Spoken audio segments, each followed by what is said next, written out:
Welcome back to my YouTube channel. ತುಪ್ಪ, ಶುಂಠಿ, ಹಸಿಮೆಣಸಿನ್ಕಾಯಿ, ಕರಿಬೇವು, ಕಡಲೆಬೀಜ, ಕೊತ್ತಂಬರಿ ಸೊಪ್ಪು, ಬಿಳಿ ಎಳ್ಳು, ಬೆಳ್ಳುಳ್ಳಿ, ಅಕ್ಕಿ ಮತ್ತು ಹುರ್ಗಡ್ಲೆನ ಮಿಲ್ಲಲ್ಲಿ ಬೀಸ್ಕೊಬಂದಿರ್ತೀವಿ. ಆಮೇಲೆ ಒಂದು ಬಾಣಲಿಗೆ ತುಪ್ಪ ಹಾಕಿ ಕಾಯಿಸ್ಕೋಬೇಕು. ಈ ಕಡೆ ಒಂದು ಜಾರ್ಗೆ ಹಸಿಮೆಣಸಿನ್ಕಾಯಿ, ಕೊತ್ತಂಬರಿ ಸೊಪ್ಪು,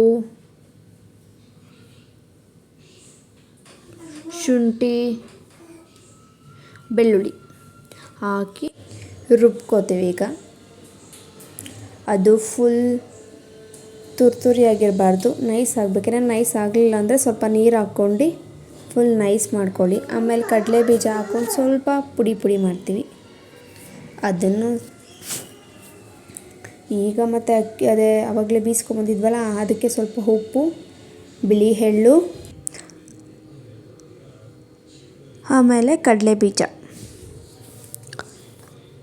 ಅದಾದಮೇಲೆ ಆವಾಗಲೇ ರುಬ್ಕೊಂಡಿದ್ವಲ್ಲ ಅದನ್ನು ಸೇರಿಸ್ಬಿಟ್ಟು ಫುಲ್ ನೀಟಾಗಿ ಕಲಿಸ್ಬೇಕು, ಮಿಕ್ಸ್ ಮಾಡಬೇಕು. ನಾವೆಷ್ಟು ಚೆನ್ನಾಗಿ ಕಲಿಸ್ತೀವೋ ಅಷ್ಟು ಒಳ್ಳೆಯದು. ಅದಾದಮೇಲೆ ಕರ್ಬೇವಿನ ಸೊಪ್ಪು ಹಾಕ್ಕೋಬೇಕು. ಅದಾದಮೇಲೆ ಆವಾಗಲೇ ಕಾಯಿಸಿದ್ವಲ್ಲ ಎಣ್ಣೆ, ಆ ಎಣ್ಣೆನೂ ಸ್ವಲ್ಪನೇ ಹಾಕ್ಕೊಂಡು ಮಿಕ್ಸ್ ಮಾಡ್ತಾ ಹೋಗಬೇಕು.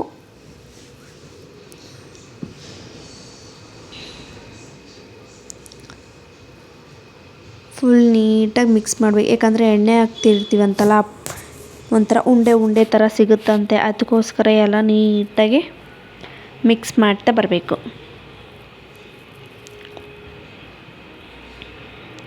ಆಮೇಲೆ ನೀರು ಸೇರಿಸ್ಕೊಂಡು ನಮ್ಗೆ ಎಷ್ಟು ಅದಕ್ಕೆ ಬೇಕೋ ಅಷ್ಟನ್ನು ನೀಟಾಗಿ ಕಲಿಸ್ಕೋಬೇಕು. ಸ್ವಲ್ಪನೇ ಸೈಡಿಗೆ ಕಲಿಸ್ಕೊಂಡ್ರೂ ನಡೆಯುತ್ತೆ, ಇಲ್ಲ ಅಂದರೆ ಎಲ್ಲ ಮಿಕ್ಸ್ ಮಾಡಿ ಒಟ್ಟಿಗೆ ಕಲಿಸ್ಕೊಂಡ್ರೂ ಆಗುತ್ತೆ. ನೋಡಿ, ಹಿಂಗೆ ನೀಟಾಗಿ ಕಲಿಸ್ಕೋಬೇಕು.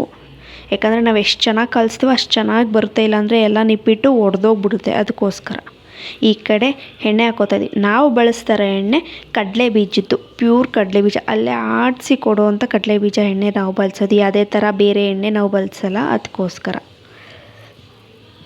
ಈ ಕಡೆ ಸೈಡು ಉಂಡೆ ಕಟ್ಕೊಂಡು ಹಾಕ್ಕೋಬೇಕು. ಈ ಕಡೆ ಹಪ್ಪಳ ಮಿಷಿನ್ಲಿ ಇರುತ್ತಲ್ಲ, ಅದರಲ್ಲಿ ಒತ್ತಿ ಈ ಥರ ಆಗುತ್ತೆ. ಅದನ್ನು ನಾವೆಲ್ಲ ಒತ್ತಿ ಒಂದು